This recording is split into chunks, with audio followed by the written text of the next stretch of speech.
You know, it just kills me that black people are not paying attention. You know, um, to things. You know, Hitler.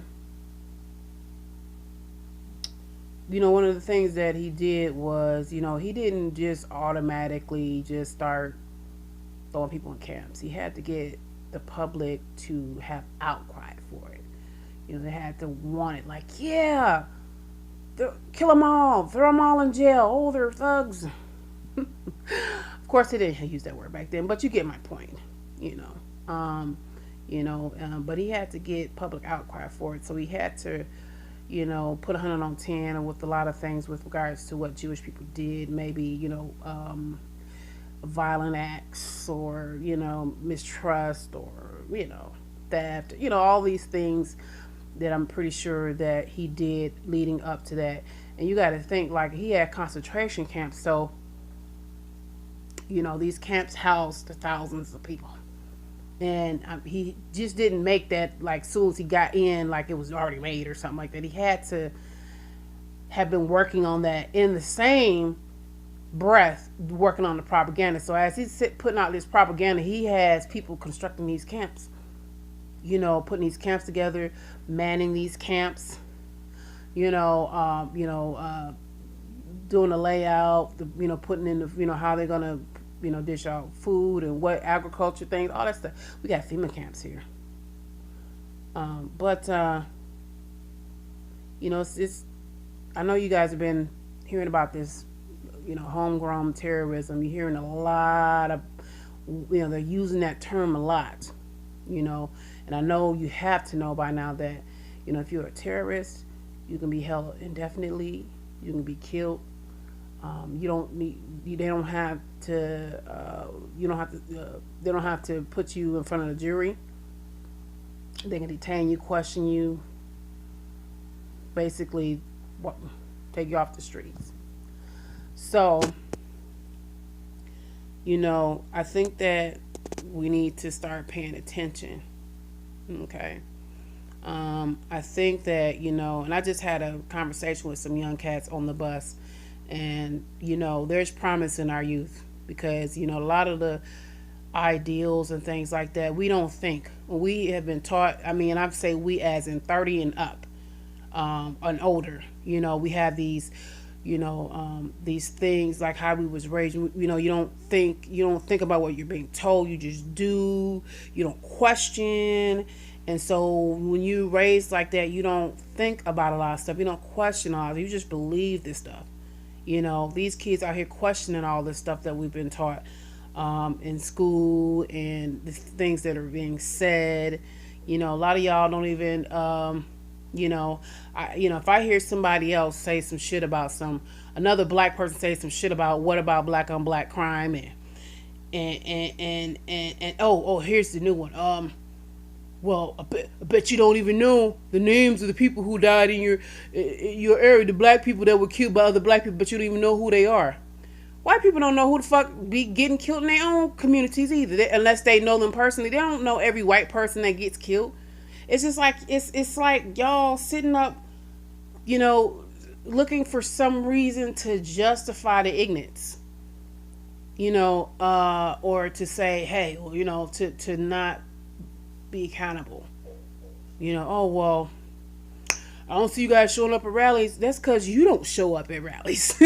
There are people there. Don't nobody. Yes, people know about these high profile cases. Why? Because it's in the media. And if you knew anything about words and repetition, and and things like that, and how the brain works, you know that. Yeah, of course everybody's gonna know about it because it's being thrown in our faces or in our ear holes constantly, repetitively. So of course they're bringing attention to it. They don't, so that's of course more people know about that because it's all over everywhere. If they didn't put it in the news, they didn't want us to know. And I'm gonna put a video out on that whole skit because people need to pay attention to what is going on. These murders that are happening, these ones that they're putting in the media, it's just you got to start looking at the patterns. And to me personally, I just don't think that it's just some old angry racist cop.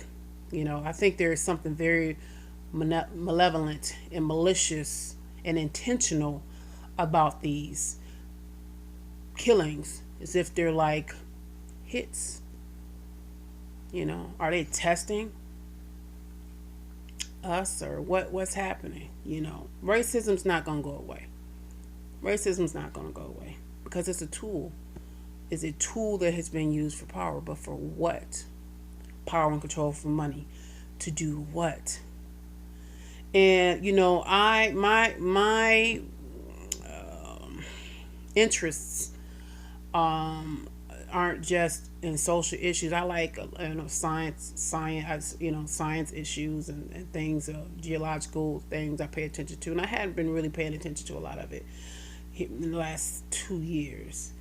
And something caught my eye the other day. There's some calderas. There's Krakatoa volcano. That's a mega volcano on the caldera in Yellowstone, and there's some magma pools underneath the ocean.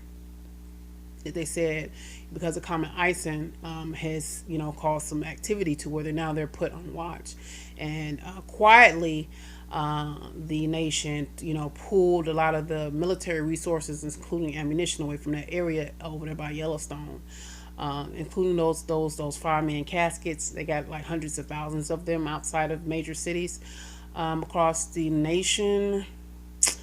But anyway, just I think you just really need to think of it's so much stuff, and it's all this is not. There's no.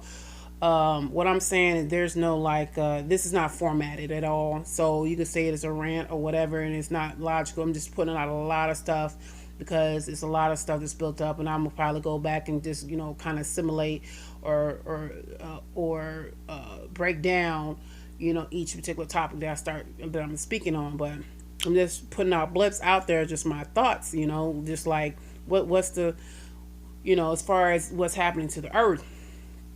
We know about HAARP and all this other stuff, and the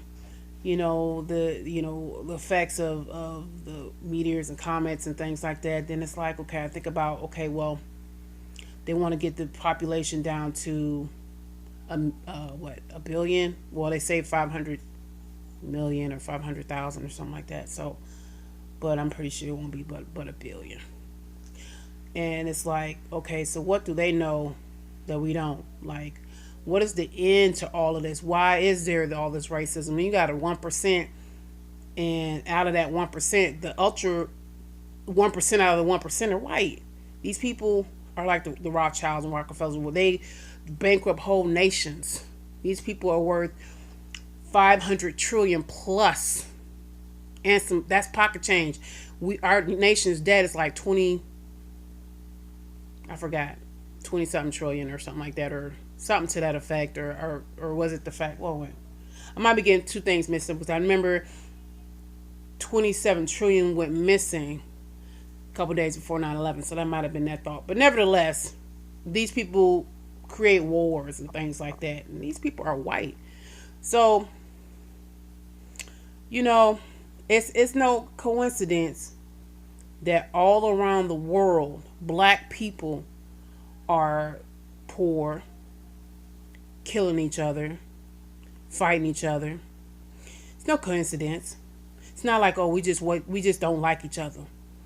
And when you start to re-educate yourself and actually start looking at things that outside of what we are being fed, through media and things like that, and you go and you hear about from the people that live in Sierra Leone that are saying, why are my people so poor, but y'all robbing us of all our diamonds and natural resources? Why is it that every nation that's brown and black are terrorists? And we just run up in there. They don't even they are suspected to have weapons of mass destruction. Don't even have nukes like Russia and them. Oh, they're the threat. That's just like somebody having suspicion of having a knife, but this person over here got a gun.